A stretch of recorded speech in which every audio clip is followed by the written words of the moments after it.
Office du commerce et de l'artisanat. Donc la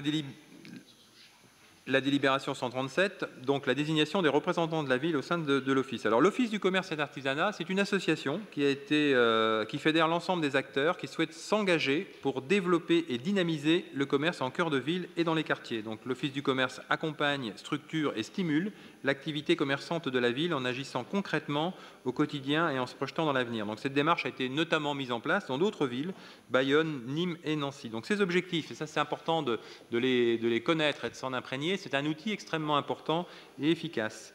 Donc cet office du commerce, il a pour objectif d'accroître l'image et la notoriété du commerce, de l'artisanat et des services de la ville, en développant notamment des opérations de marketing et de communication.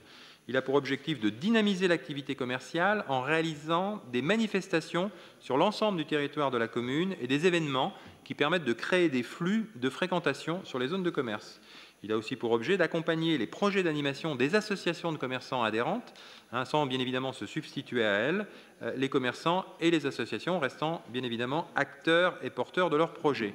Il a aussi pour objectif de développer un accueil de qualité pour les clients et touristes et de faciliter la concertation avec l'ensemble des acteurs locaux et d'être le relais d'information entre les différents partenaires. Donc les membres actuels sont bien évidemment la ville, la Chambre de commerce et d'industrie de Cherbourg-Cotentin, la Chambre des métiers et de l'artisanat de la Manche, la communauté urbaine de Cherbourg, l'Office du tourisme, mais également donc, les unions commerciales de la ville, à savoir Cherbourg Commerce, les Éléis et Province Bourgogne.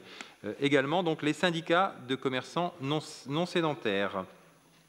Donc, il vous est proposé donc, de désigner Madame Guylaine Godin, Monsieur Sébastien Fagnan, Madame Geneviève Gosselin-Fleury comme membres représentant la ville de Cherbourg-Octeville au sein du conseil d'administration de l'Office du commerce et de l'artisanat. Et sachez qu'en ce qui me concerne, donc, je me suis toujours engagé à y siéger et je continuerai donc à siéger au sein de ce conseil d'administration de l'Office du commerce et de l'artisanat. Monsieur Sottert, vous souhaitez prendre la parole ? Juste pour rappel, si nous votons contre et nous voterons contre cette délibération, c'est tout simplement parce que nous proposons des candidats et jusqu'à maintenant, vous ne les refusez tous. C'est-à-dire que nous avons proposé pour cette délibération Madame Emmanuelle Duclos qui a parfaitement le profil pour être représentante et vous nous la refusez. Et c'est pourquoi je vous rappelle que nous voterons contre et lorsque nous nous abstenons, c'est que nous n'avons pas de candidat à vous présenter. Parfait, merci pour cette précision. Donc, qui vote contre ? 9. Qui s'abstient ? Délibération adoptée. Nous passons donc à la délibération suivante qui est la commission extra-municipale des marchés, donc la désignation des représentants du conseil. Donc cette commission extra-municipale des marchés, elle est donc présidée par le maire adjoint, elle est consultée sur tous les aménagements qui pourraient être entrepris sur les différentes places accueillant les marchés, sur la refonte des règlements municipaux, ainsi que sur toute proposition qui concerne donc la mise en place d'un programme d'animation et de communication. Donc, il vous est proposé donc, de désigner 2 membres titulaires et 2 membres suppléants, sachant que Madame Godin, elle, sera la représentante donc, du maire. Donc, c'est elle qui préside cette commission extra-municipale des marchés. En tant que titulaire, il vous est proposé donc Monsieur Christian Catherine et Monsieur Michel Louiset, et en tant que suppléant, Monsieur Daniel Le Reculé et Monsieur Christian Bernard. Qui vote contre ? Qui s'abstient ? 9 abstentions. Délibération adoptée. Le conseil portuaire, donc le syndicat mixte des ports normands associés, donc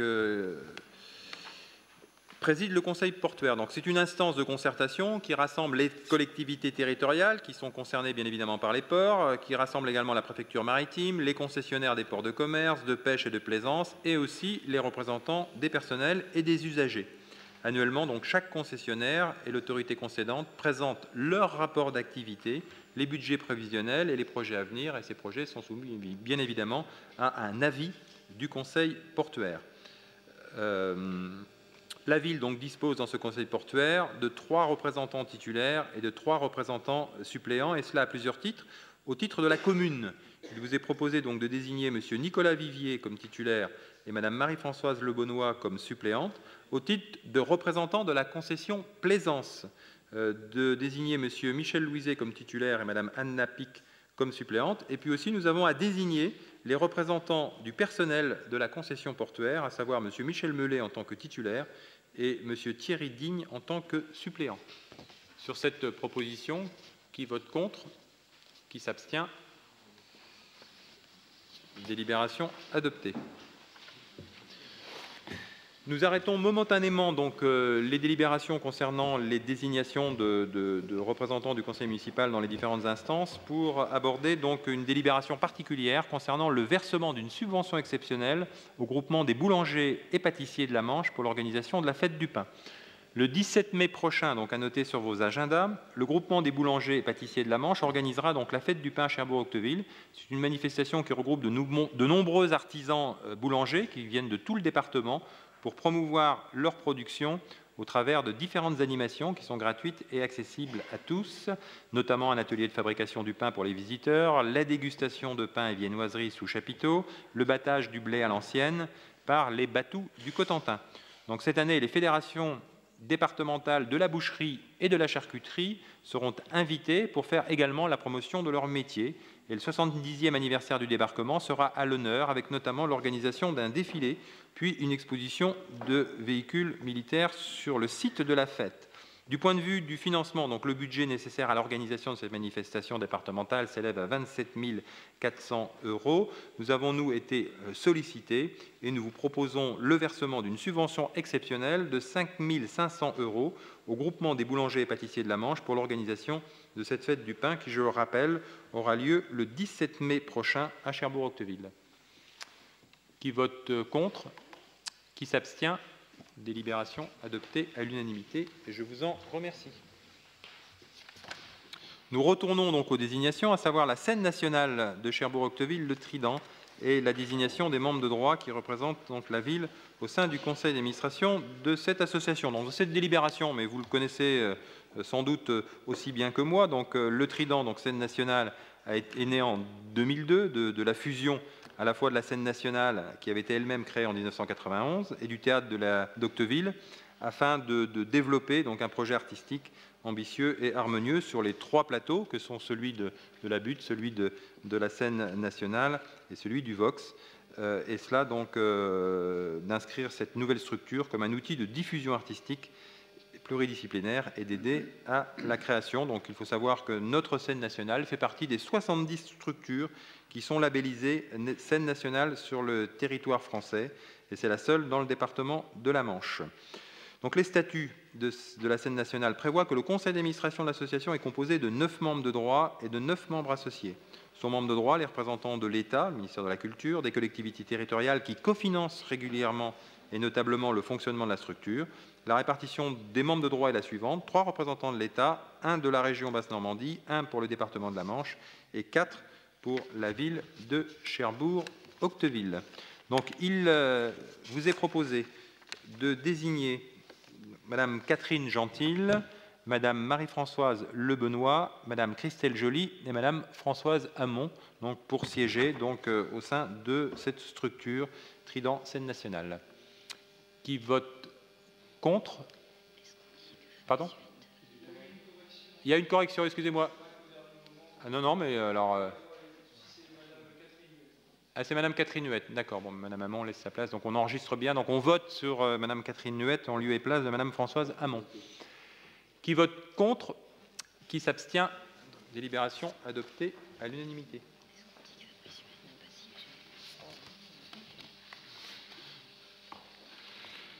La délibération suivante.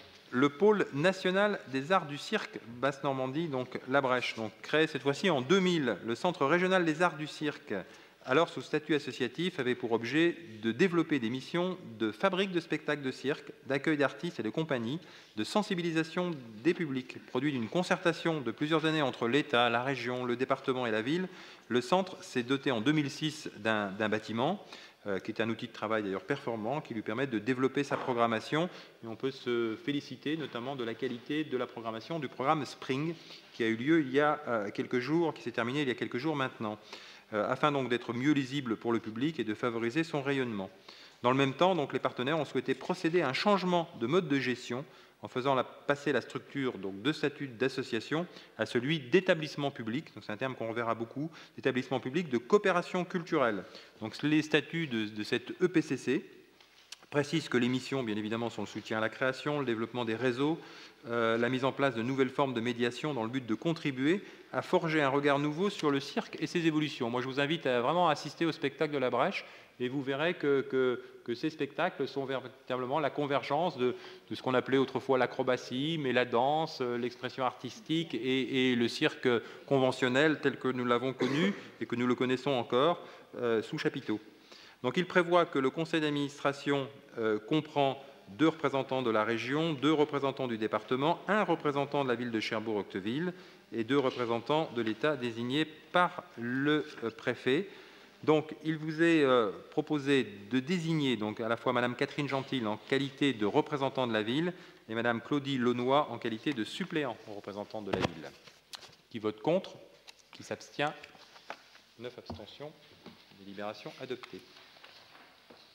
On va à nouveau parler d'établissement public de coopération culturelle, puisqu'il s'agit de désigner au sein de l'ESAM, donc l'École supérieure d'art et médias de Caen-Cherbourg-Octeville, donc ESAM C2, les représentants de la ville au sein du conseil d'administration. Face donc délibération est intéressante puisqu'elle refait l'historique. Je pense notamment aux nouveaux conseillers municipaux qui doivent assimiler énormément d'éléments. Donc cette délibération très synthétique permet de dire que face à la mise en œuvre au 1er janvier 2011 de l'harmonisation des enseignements supérieurs en Europe, donc qu'on appelait le système LMD, les écoles territoriales d'enseignement supérieur des arts plastiques se sont transformées en établissements publics de coopération culturelle, de façon à garantir ainsi leur autonomie juridique, administrative et financière et pédagogique.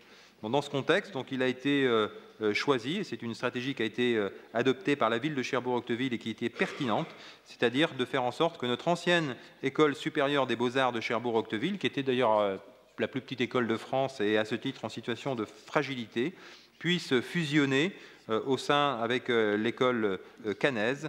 Et cette fusion donc, a donné lieu à la création donc, de cet établissement public de coopération culturelle. Donc, les statuts prévoient qu'il y ait 5 représentants de la ville de Cherbourg-Octeville qui siégeront aux côtés des 9 représentants de la communauté d'agglomération de Caen-la-Mer et des représentants de l'État et de la région Basse-Normandie. Alors, il est proposé donc, que les 5 membres du conseil municipal qui siégeront au sein de cette EPCC, soit Mme Catherine Gentil, M. Sébastien Fagnan, Mme Barzine Boniadi, Mme Marie-Françoise Lebenois, M. Barzine Boniadi, excusez-moi, j'avais anticipé 2 lignes, Mme Catherine Huette, alors sachant que là, il n'y a pas de changement, c'est bien Mme... Ah, c'est Mme Hamon, voilà, c'est ça. J'étais en train de lire 2 lignes d'en dessous. Voilà, donc c'est Mme Catherine Huette qui va être la spécialiste de la culture, si j'ai bien compris. Parfait. Sur cette délibération, qui vote contre, qui s'abstient, délibération adoptée à l'unanimité. Nous changeons de structure juridique pour passer de l'EPCC à l'entente intercommunale des musiques actuelles, le circuit. Là aussi, initiative du précédent mandat, donc en 2010, à l'initiative de la ville de Cherbourg-Octeville, mais aussi des villes de Tour-la-Ville, d'Équeurdreville-Henneville, de Querqueville et de la Glacerie, ainsi que des communautés de communes de la Hague et des Pieux, une réflexion a été engagée autour de la présence sur le territoire des musiques actuelles et en particulier des pratiques amateurs. Les élus ont d'abord souhaité procéder à un état des lieux, donc une étude a été confiée. La stratégie a consisté à mettre en place un projet sans création d'un équipement spécifique, mais en s'appuyant sur les salles de diffusion et studios de répétition et d'enregistrement qui existaient préalablement sur le territoire. Donc 2 axes ont été privilégiés, un volet diffusion par la mise en visibilité de l'offre actuelle, en la densifiant et en la diversifiant, et puis également donc un second objectif visé à valoriser les pratiques amateurs et à favoriser son développement structurant l'intervention des acteurs et l'usage des différents studios de répétition, et cela bien évidemment en accompagnant les groupes et en offrant des formations. Donc, sont membres de cette entente intercommunale, donc la ville de Tour-la-Ville, la ville de Cherbourg-Octeville, la ville d'Équeurdreville-Henneville, la ville de la Glacerie, la ville des Pieux, les communautés de communes de la Hague et des Pieux. Il vous est donc proposé de désigner Madame Catherine Gentil, Madame Lydia Thiolan et Monsieur Barzine Boniadi en qualité de représentants de la ville au sein de la commission spéciale et de la conférence de l'entente intercommunale des musiques actuelles, plus connue sous le nom du circuit. Qui vote contre? Pardon, Monsieur Huet, vous souhaitez...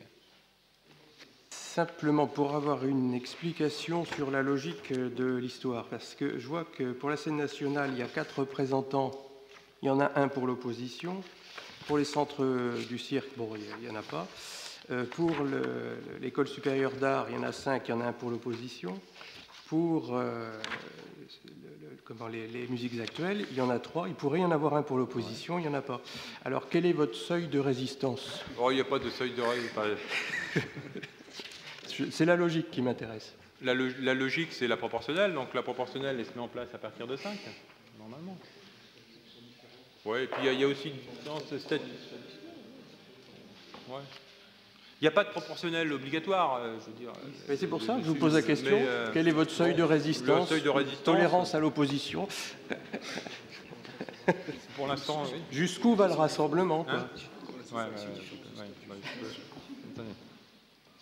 Monsieur Huet, je me félicite de votre empressement à vouloir participer à ces différents conseils d'administration, surtout que lors du mandat précédent, vous étiez désigné pour représenter le conseil municipal à la scène nationale et que vous n'avez pas siégé une seule fois. Absolument, madame, parce que les courriers ont toujours été envoyés à une mauvaise adresse, et bien que je l'ai fait remarquer. Bon, du 76 rue Président Louis, je n'y étais plus. Et deuxièmement,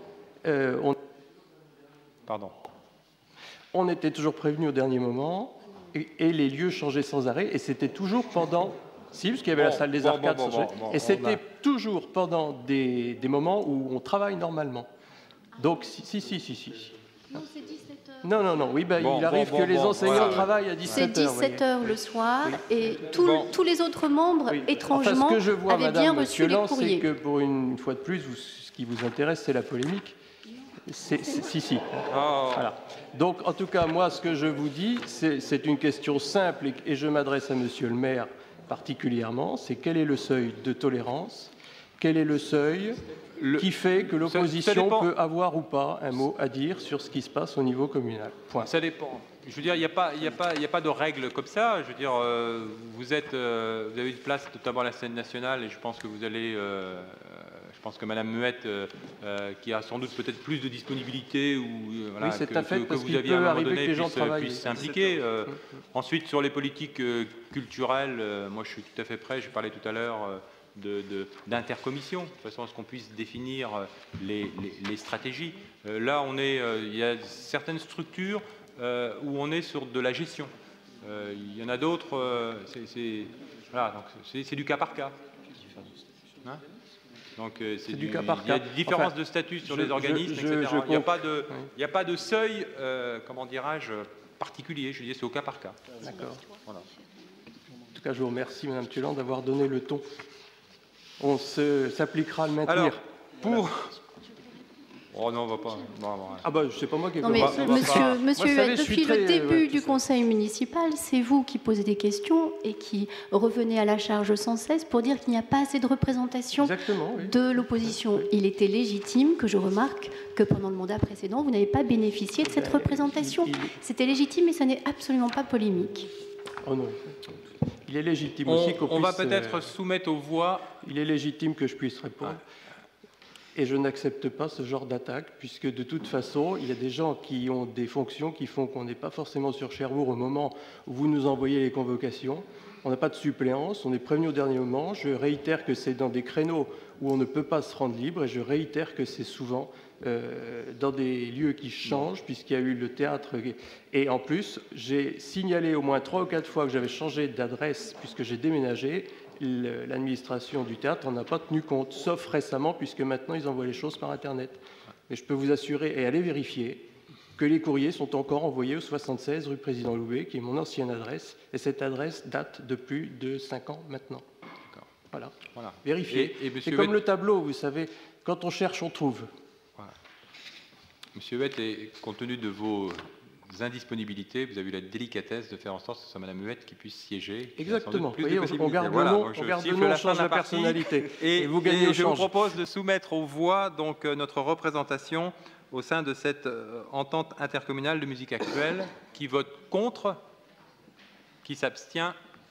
Délibération adoptée. Le conservatoire à rayonnement communal. Donc, plus connu pour les vieux Cherbourgeois sous le nom d'école de musique. Donc, labellisé par l'État en 1989, donc l'école municipale de musique agréée a ensuite pris la dénomination de conservatoire à rayonnement communal, donc en application de la loi du 13 août 2004. Ce conservatoire, donc, c'est un lieu d'enseignement spécialisé qui offre un cursus complet dans la discipline musicale qui va bien évidemment de l'initiation artistique en passant par la pratique amateur jusqu'à l'orientation pré-professionnelle. C'est aussi un pôle d'activité pédagogique et artistique sur le plan local et départemental, voire même régional. Donc il intègre des schémas de développement de l'enseignement artistique. C'est un pôle structurant de la pratique amateur. À ce titre, donc, cet établissement donc, est composé d'un conseil d'établissement qui a été donc, instauré en 1983 sur le modèle des conseils d'établissement des écoles d'enseignement public. Il vous est proposé donc, de désigner pour siéger donc, au sein du conseil d'établissement du conservatoire à rayonnement communal Madame Catherine Gentil, Madame Marie-Françoise Lebonnois et Madame Muriel Josot-Marinier. Qui vote contre? Qui s'abstient? Délibération adoptée. L'Union lyrique municipale. L'Union lyrique, donc, c'est une association loi de 1901 qui a été créée en 1964 avec pour objet, bien évidemment, de cultiver l'art de la musique, de rehausser par sa présence l'éclat des fêtes officielles publiques, et je crois qu'il faut qu'on les en remercie parce qu'ils sont fidèles et présents à nos cérémonies commémoratives notamment, et puis également de donner des concerts, en l'occurrence 2 concerts sur les plateaux de la scène nationale qui doivent être le concert de printemps et la Sainte-Cécile. Voilà, c'est ça, 2 concerts par an.